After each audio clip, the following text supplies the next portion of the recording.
our Ute conversion that we've done on this 100 series IFS. So we offer two ways of doing this. We do a bare metal chop, which is you supply a stripped car. I just do the cab and you'll get it back in bare metal as it sounds.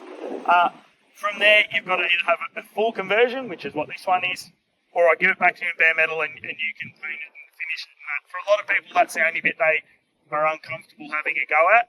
So we do both options. Bear in mind, from a bare metal chop, there's a lot of work still from there. You've got to do tray mounts, mount fuel tanks, fuel fillers, all the wiring. So a lot of people that are handy at home can do that stuff themselves and tinker away at it. It's just the cab they're scared of. So we do both options.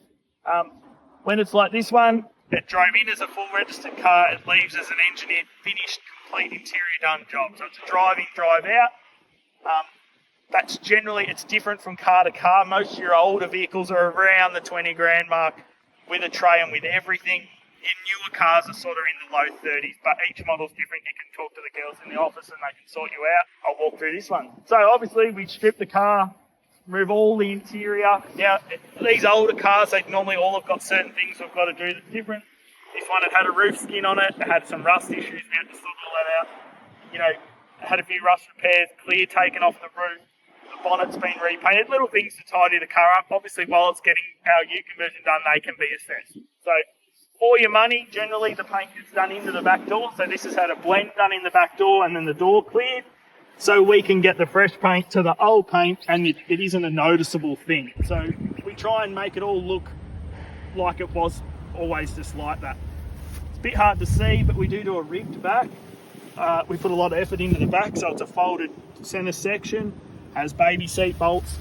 We do the big radius. This is brake pressed. This radius is actually a new 2mm back wall, brake pressed round, and the joint is actually in the door jamb. So this is one new sheet metal section. Everyone does them a bit different. Everyone's got a preference. I think the way we do them is super neat. I've done them for a long time like this. I've got ones that we did 12 years ago that I still see regularly and they're as good as the day I did them. So very happy with the way we done them. I'll run around the other side. As far as inside, we completely finish it. So all your trims are cut back. We did a little aluminium section here which has got all your old wiring and that. I don't like to cut all the plugs off and shorten it.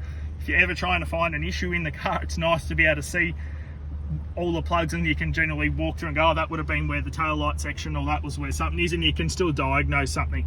So baby seat bolts are back fitted. This is a timber panel, so if you're fitting any accessories, you know, you might have a charger or an amplifier, you can just screw into it.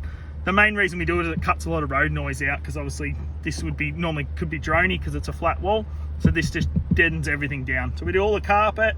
It's got a new back window which we supply. We also stock these. Same window I've ran since day dot, so I've never ever changed them, so it's a nice easy window we always have. Do the carpet little bit to hold up your headlining.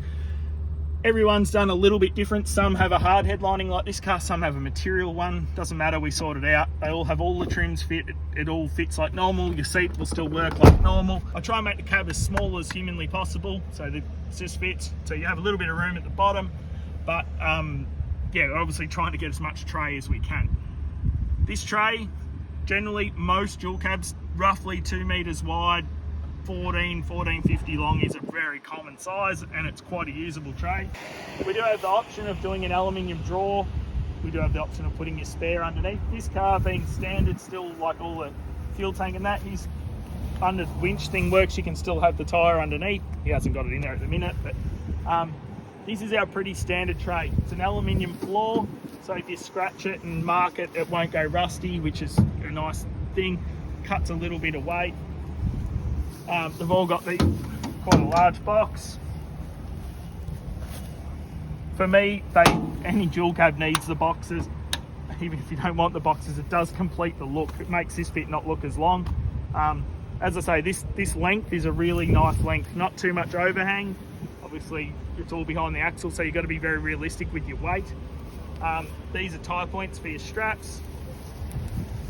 So your little ratchet strap will just hook in there. So that's all cool. Tray sides, pretty self-explanatory. Come off nice and easy.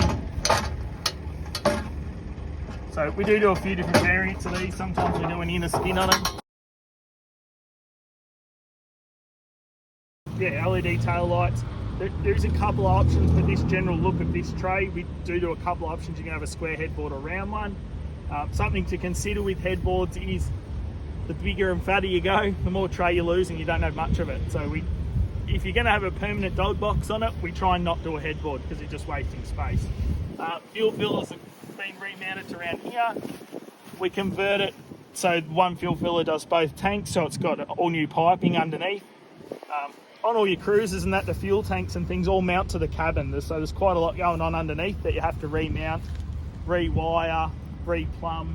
So there's a fair bit in the tray that isn't the tray. But bar that, I think this is probably one of my favourite cars we've done. It's got a cool look about it. I love it to bits. And yeah, that's it.